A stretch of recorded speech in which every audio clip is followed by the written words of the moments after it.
Hey y'all, welcome back to Mountain Murders Offbeat. I'm Heather. And I'm Dylan. And it is midweek, time for our mini episode. This week, Dylan, we are kicking off another series on missing in the park. We're going to be talking about all the folks who go missing in national parks. There's a lot. And there's a lot of them. And it's not only there's a lot of them, because you would figure the national parks encompass a lot of land all around the nation. You know, people, of course, are going to go missing in these types of settings. But a lot of the stories are very strange circumstance. And I think that's kind of thing that stands out for me. Okay. Don't you think? Yeah. Well, like just going around the bend of a path just in front of your group, and then you disappear and they instantly start searching for you. Never see hide nor hair of you. That just doesn't make sense to me. Well, it just happens oftentimes with such a quickness. And of course, the guy David Paulides, he wrote, authored, and has a few documentaries called Missing 411. If you haven't read the books or checked out the documentaries, I highly recommend it. He has some interesting theories. Of course, he is founder of the North American Bigfoot Research Society or some shit. So, Of course, he has his own theories. But the stories are nothing less than outrageous. It's true. Everyone that I've looked in just a little bit, I'm just baffled. They are baffling. So we're going to be talking about several of those over the next couple of weeks here on our Offbeat episode. But Dylan, you have some local to us true crime news that is also baffling. Yes, this really doesn't make any sense to me, but here locally we've had on Friday night, July 23rd, Buncombe County Sheriff's Office reported that Deputy Matthew Lund was charged with 4 counts of misdemeanor child abuse and 4 counts of contributing to the delinquency of a minor. Oh, my goodness. Now, you first told me about this, Heather, and I'm pulling this from our local News 13 website, this story. So this is in the Asheville area. Buncombe County consists of Asheville and a few other small communities. Arden, Lester, Candler. Yes, that's true. And you first turned me on to this story, and I was just like, wow, why would you do that? So what was it? You hear those charges, and they're kind of vague. What were they doing to these children, Heather? Well, they had 4 children in the home. They had the windows nailed shut. They kept the children locked in their rooms without access to food, water, or a restroom. Oh, why? Why would you treat children like anybody like that, let alone your own children? I have no idea. That's horrible. But this is not the first time this deputy has been in trouble with law enforcement, and yet he remained an officer. What the fuck? Yeah, well, I will say they immediately, fired him here in Buncombe County. I think that was the right move. But no, in 2012, he was let go from the Henderson County Sheriff's Department for his involvement in a non-fatal shooting. So he gets fired from one department and then is shuffled to a different department where he's hired. Well, I think we've heard that before It's like priests. Yeah, in certain groups, it seems like they don't want to ruin someone's career, if you will, so they just fire them instead of bringing charges against them or something. And it sounds to me like he did something rather improper in this shooting, which could have killed someone, obviously. And but then you get to go have a job a county over. So that kind of doesn't add up for me, but this happens in hospitals. It's happened in the church. Well, we've heard it with the Dr. Dunch story, Dr. Death, the podcast that's so famous. Now there's a mini series coming out about it. But you're exactly right. These people are that should be held to a higher standard of accountability, seemingly get zero accountability. They don't have any sort of personal responsibility or accountability for what they do. They're just allowed to continue. They get a little slap on the wrist, and then they're released to prey on the public. Whether you're right, Dylan, it's a law enforcement officer, a doctor, a religious figure, and that's just wrong. The rest of us would all be canned if we fucked up in such major ways. Well, not only likely some kind of criminal charges right? put forth against you. Yeah, it was just a mind-blowing story, so. Well, I just don't know how you could, as an adult, as a parent, be in a home and be denying basic things. Yeah, who treats their children to your children? So I guess he and his wife are both under the microscope right now. 4 kids, I believe they aged from 2 years old up to teenage, like 13, 14. Yeah, I believe that's I right. think there was a 7-year-old in the house. Anyway, it's just a wild story. Well, that's just monstrous to me that you would sit there and deny them the basic necessities and be able to comfortably, like, enjoy your day while your children are basically a prisoner in your house. Well, Dylan, let's get into our case today. Obviously, we're going to be talking about missing persons in the park. We have some very fascinating stories for you. I would like to make mention just real quick before we get started. We will be discussing details of our live show at the end of this episode if you want to get tickets for that. But Friday, we have posted on social media, Friday, July 30th. So coming up here very soon, we are going to have a Facebook Live, 9 p.m. Eastern Standard Time. Log on to our Facebook Live. We are going to be playing trivia. We are going to have questions about horror movies, true crime, maybe a few Appalachian questions, and maybe a few trivia questions about just spooky, weird shit. Oh, that sounds like fun. Heather is very good at putting a trivia situation together, if you will. Well, I've hosted trivia for many years, Dylan. She has, and I think that'll be a lot of fun. So we hope that you guys and gals are able to maybe take a minute out of your busy days and have a little fun with us. Yeah, well, a lot of folks are staying in now with this Delta variant swirling around and taking precautions. And a lot of us have just gotten into the habit of like not going out on the weekends because we just have found we like staying at home in our comfy pants a lot better. So It's cheaper. So this should be fun. You can grab a beer, your snacks, and we'll play some trivia. Yes, and you only have to be clothed from the waist up. Right? Exactly. Okay, Dylan, are you ready? Let's get into this. So according to NamUs, which is the National Missing and Unidentified Person System, more than 600,000 people go missing in the United States every year. 600,000. Well, that's a huge number, but I would like to guess that a lot of those are quickly resolved. Is that true? Well, anywhere between 89 to 92% of those missing people are recovered every year, whether alive or deceased. But how many of those people who disappear in the wild is unclear. Because get this, Dylan, neither the Department of the Interior, which oversees the National Park Service, or the Department of Agriculture's U.S. Forest Service keeps track. Yeah, and that's not just an oversight. I'm pretty sure they purposefully do not keep track. They've been directed to not keep track. And I find that very strange. What do you think their motivation for that might be? Who the fuck knows with our government? Well, on the one hand, I would think, hey, they don't want people to be scared of going to the national parks, blah, blah, blah, kind of like cities do about tourism. In their area, they don't want to scare people off, if like, you hey, will. we have a serial killer. Don't come here. Oh, but no, come. It's fine. Yeah, or be on the lookout if you come here because we have all these mysterious linked murders that we're ignoring. But no, or are they trying to hide something? Well, as I mentioned, David Paulides, who is the founder of that North American Bigfoot Search organization, he did launch a database of wildland disappearances that occur under mysterious circumstances. And from his research, because he's really the only person keeping track, it seems, he says at least 1,600 people, give or take, are currently missing in the United States, and this is out in the wilderness. Now, most people, according to his data, disappear in the late afternoon and during or just before severe weather. See, that's what's so interesting if you watch that 411 documentary, is that you are going to see folks go missing and immediately like a huge thunderstorm rolls in or some sort of inclement weather, and it's like washes away clues and evidence. Oh, well, that's amazing. I'm sure that could really hamper the investigation. Bodies are often found in previously searched areas and usually without clothing or footwear, even though hypothermia has been ruled out. And during the last stages of hypothermia, people do often feel hot and remove their clothing, but these people don't seem to have any signs of hypothermia.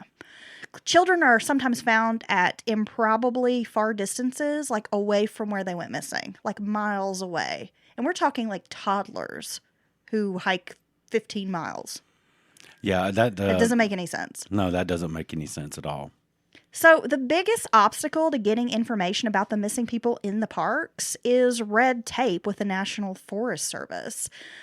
This guy Paulides speculates that the Park Service conceals the true data on how and where people disappear and how many have actually been found because it would shock the public so badly that the visitor numbers would significantly drop off. So I think you're onto something there, Dylan.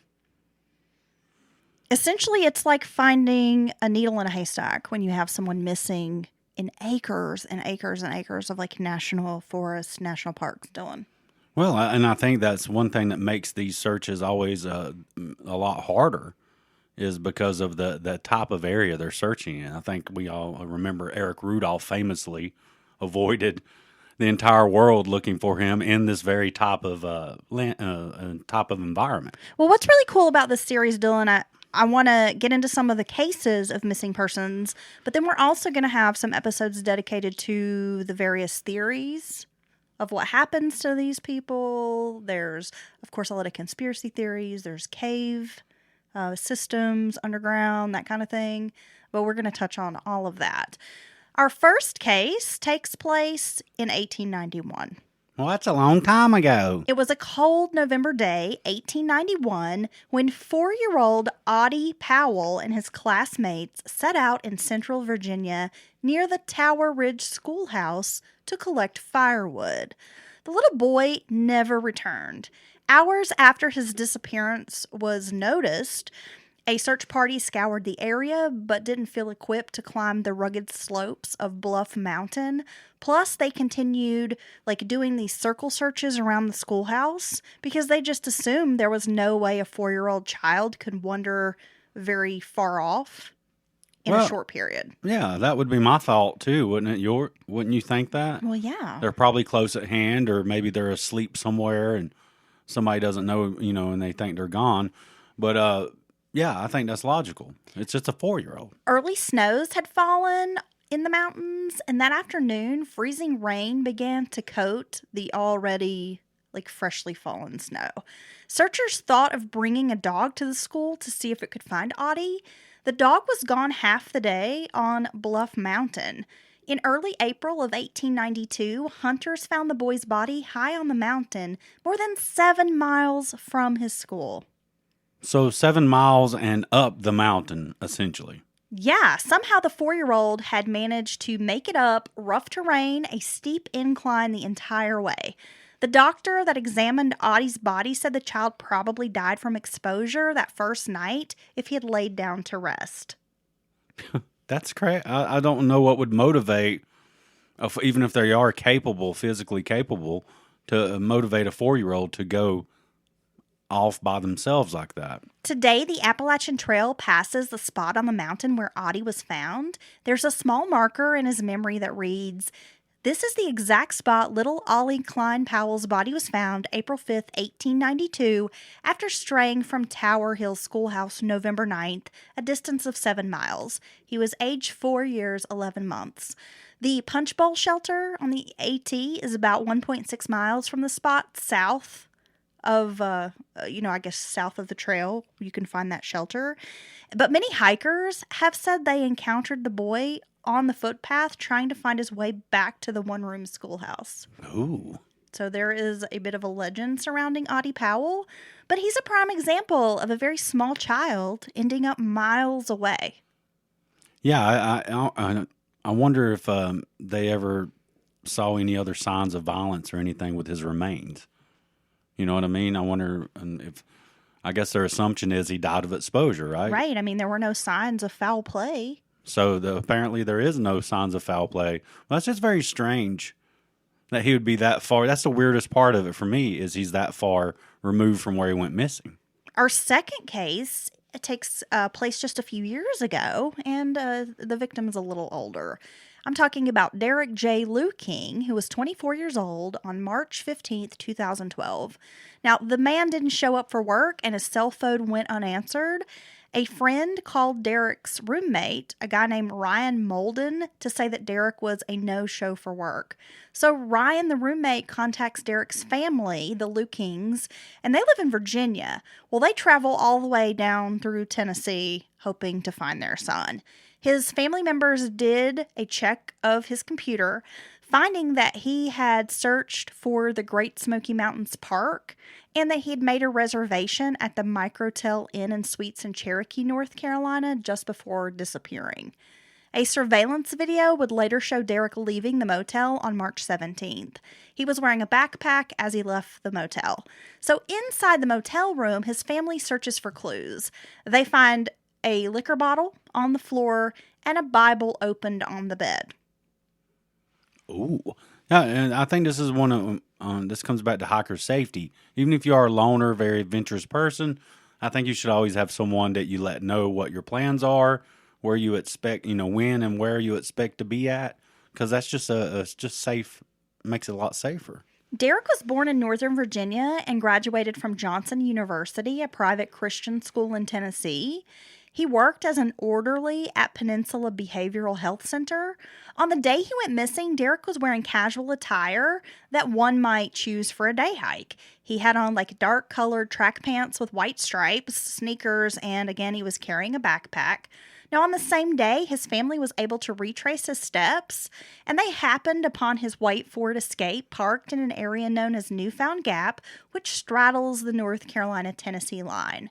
Now, what is odd is inside Derek's SUV, his family found an arsenal of supplies that one might take on a primitive camping trip, including a pack axe, a pocket knife, a compass, lamp, knife sharpener, sleeping bag, a tent, parachute, cord, granola bars, and a survival belt with various tools that you might need on the trail. Also a flashlight.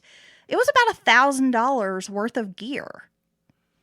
So why would he leave that behind? Well, also found inside the car was a survival manual, his wallet, and some cash. Now, clearly he'd planned a trip into the wilderness, but oddly didn't take any of this newly purchased gear with him.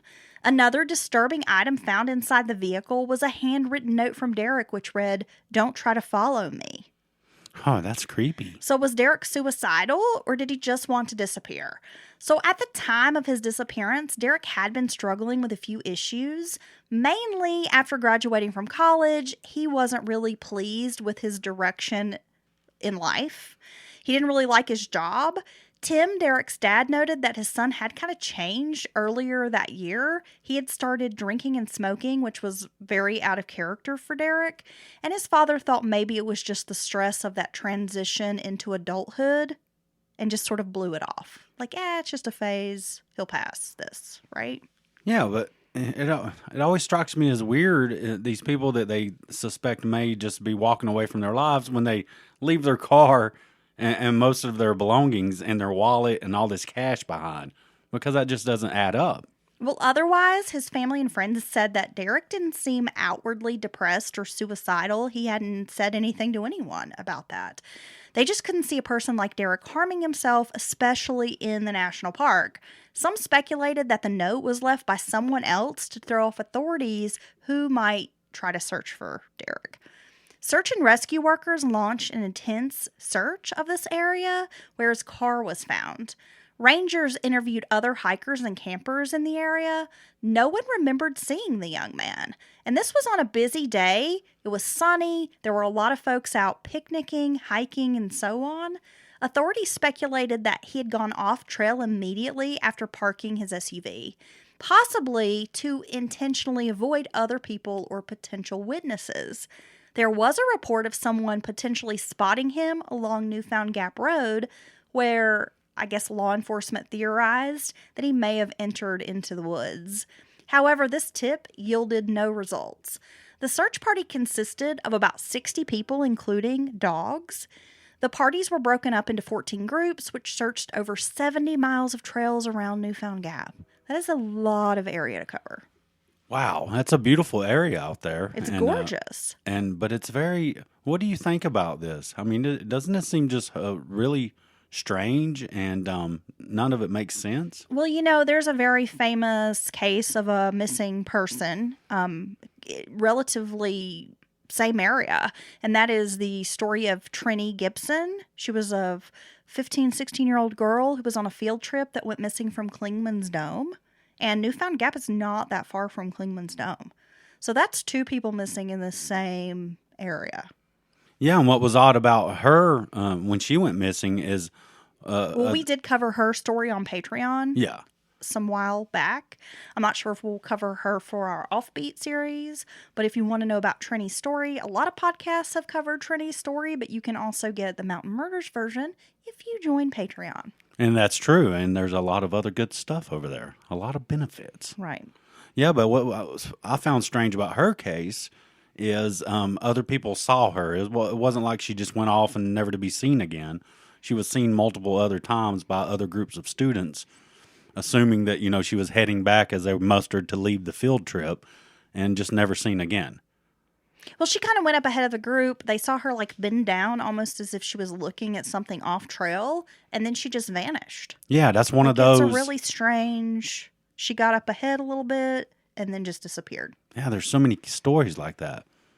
But it doesn't make sense. Even if you're going to harm yourself, typically when people are that despondent or so sad that they are truly contemplating suicide, there's not usually all this other preparation in their life. Going out and getting this new gear to go on, a hike or camp. So none of that makes sense. They looked for any clues or tracks, especially near areas of trails where it looked like it might be easy to go off trail. Like if they were hiking on the normal trail and they saw like a little footpath or some area that was sort of beaten off, or the woods weren't too thick. Or some social trails off into the... Exactly. So they were trying to check all of that area. They would search an area until an obstacle like a thicket might prevent them from turning, would prevent them from going on. So then they would turn back knowing that Derek couldn't have possibly made it beyond those points. And although Newfound is an incredibly popular trail and a, very popular spot, it's the kind of place that leads to immediate danger once you walk off. Yeah, it's true. And now if you did want to go somewhere and make sure you weren't followed or seen and were trying to avoid people, this would be a great place for that. Now the big question became, did Derek intentionally abandon his gear, or did he meet someone that forced him off trail and then wrote this note? Now, months after Derek's disappearance, human remains were found in the Great Smoky Mountains National Park. This gave the Luekings hope, but unfortunately it was not their son. The body was that of 23-year-old Michael Giovanni Coccini, who was last seen March 18th of 2012. So just like a day or so after Derek went missing. What the hell?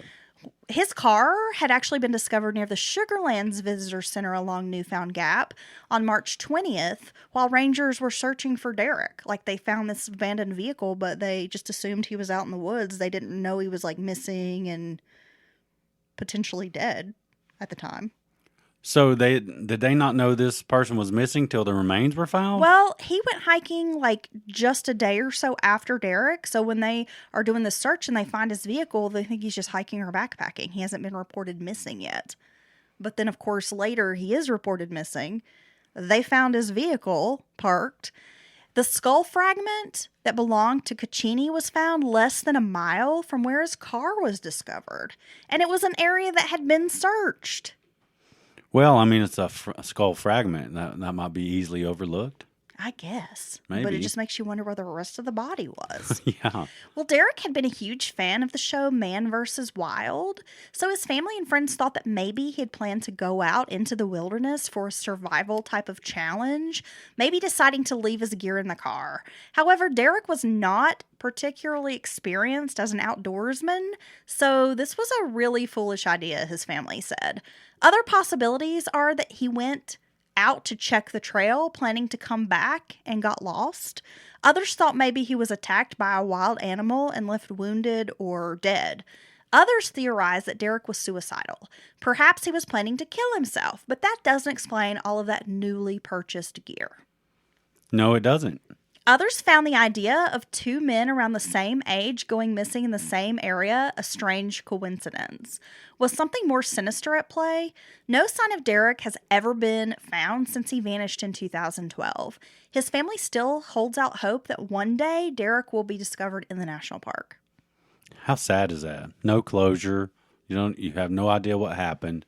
And I think that just really holds families back from, healing after they lose a loved one. So, Dylan, what do you think about this situation with these folks that go missing? Do you have any thoughts about maybe what happened to Derek? No, I mean it seems likely. I don't know. It seems possible that maybe he ran afoul of some other person and they made him do something he didn't want to do.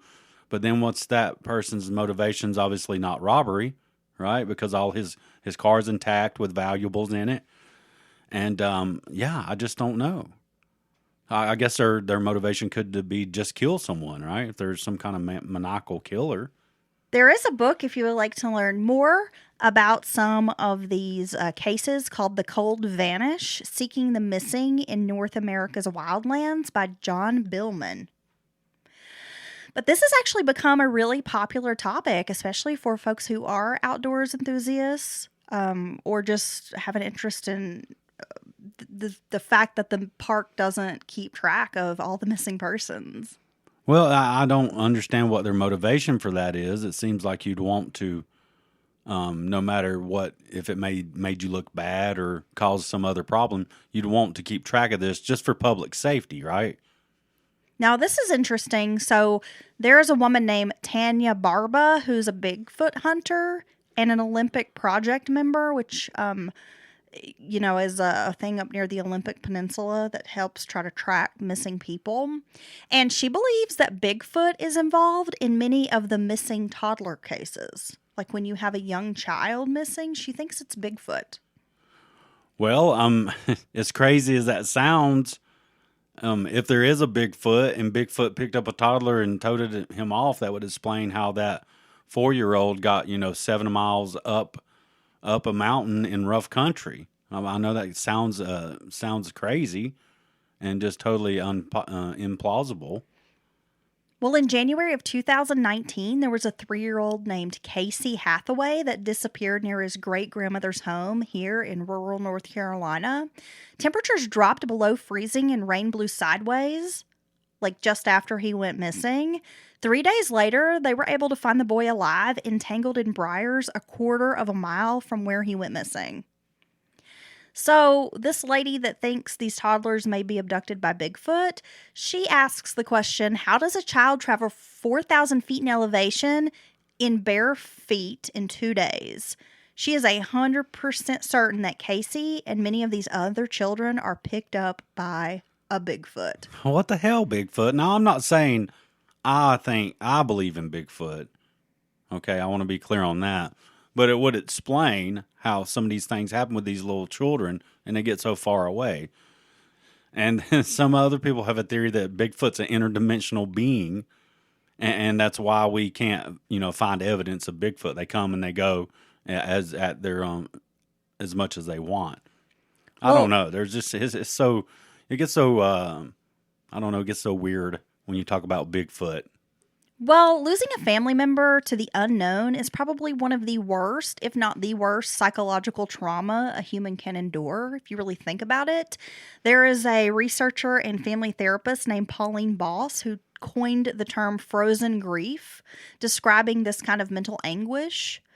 She says it's basically like a silent mass disaster with all of these people who go missing in these parks and are never heard from again, and then it really creates this frozen grief. Because it's very hard for people to move on from that, just not knowing, never having a body, never having any kind of answer. And in the majority of states, a person isn't classified as legally dead unless they've been missing for 7 years. And sometimes they are declared dead, but if there's evidence pointing, otherwise, they might be declared dead sooner. Like they could be dead in absentia, which for a lot of people is even worse than finding a body. Right. So like if your loved one gets declared, like there seems to be some weird evidence that, okay, maybe they are dead, we're going to go ahead and declare them this, you're still not getting closure as a family member. No, you still don't have any idea what happened, why it happened, the circumstances. Yeah, it's horrible. And it's really bugs me that they don't keep track of people going missing in national parks. I really don't know what their motivation is. Well, it's very odd. And so we have a case from the 1890s all the way up until 2012. So clearly this has been a problem for some time. I'm baffled by the children who go missing and then are found miles away. And we actually covered that case in The White Mountains, the story of Patrick, and I can't think of his last name off the top of my head because it's been a while since we covered that case. No, but I was thinking about that case as well because it's rather similar circumstances. Really, you have a young child who gets goes missing from his immediate, where he's supposed to be. He's supposed to be hanging out with his brothers and sisters, right, while his parents did something. And then he's found. God, he was found miles and miles away, out into the wilderness, away from a big campground, if I recall correctly. Yeah. Yeah, he was found like on top of a mountain, like miles and miles away. And I mean, it's just a very strange story. Again. And weren't his feet on clothes strewn about as if maybe he suffered from hypothermia? But his feet, was he not barefoot? I believe so. And his feet were not scratched up. Right. I mean, which didn't make sense to the investigators. If you haven't listened to that episode, and I'm having a hard time remembering what the child's last name was. I know that's terribly disrespectful, but it's been some years since we covered that case. But definitely go check that out. Again, we're going to be covering more cases of missing persons in the parks. We're going to be talking about some of the various theories. A lot of information to cover. One of those theories I think strongly supports might explain what's actually happening. Do you know which one, or should I save it? Maybe you should just save it. I'm just going to save it. But one of those theories, I think, and I'll say why later as we develop the stories, it almost has some pretty strong evidence, and maybe this is what's happening to these people. And what is that? The cave system. The cave system. The abandoned cave systems. Yeah, that's definitely systems. something we're going to talk about when we get into more of the theories behind these missing persons. I thought we would talk about some of the various cases, and then maybe about the third episode we would get into more of the theories behind. Yeah, because that could explain why if someone goes and doesn't know it, but they're near an opening into this cave, natural or abandoned mine, and it's all overgrown, and you just step in the wrong spot, boom, you shoot down through this hole. Makes sense. It's 100 foot deep or something. Who knows? And then people are like, well, damn, where did they go? And if you take national parks and you overlay a map of these known abandoned cave systems, it is spot on the same area. Yeah, it's crazy. I'll find that photo and we'll post that on our social media as we continue with this series. Don't forget, we have tickets on sale right now for our live show. Our first live show of 2021 coming up September 24th at the Lazy Hiker Brewery and Tap Room in Silva, North Carolina. So if you want to make a trip to Silva, it's going to be a fun show, true crime, comedy, Heather Dillon, you can't get enough of us. You can buy tickets through brownpapertickets.com. We also have a link in our Instagram bio, and there's a Facebook event if you want to check that out to get more information. And of course, this coming Friday, in a couple of days, we're going to be hosting that live trivia event on Facebook. It's going to be at 9 p.m. Eastern Standard Time, and we're going to cover some horror movie questions, some true crime, Appalachia, and some other just weird trivia. It's stuff you guys are going to love. I can't wait. It's going to be really fun. Yeah, our show's going to be so much fun. We can't wait to meet and greet some of y'all. Yeah, Dylan's just looking forward to the after party. Well, there's good drinks, great food. It's a great little venue they have there. Yeah, that's the cool thing about the show is it's a dinner show. It's 6:30, so you're going to have time to order food and drinks. Lots of delicious craft local beers, and the menu is excellent there. Oh my God, does that mean I can eat while we're doing our show? You'll probably have to wait till after. Okay. All right, guys. Thanks for tuning in, and we will be back on Sunday with another brand new Mountain Murders true crime case. If you haven't listened to this week's episode, check out Richard Psycho Sam McCroskey. That story. It is a wild story. Yes, it is. Okay, guys. We'll talk to you soon.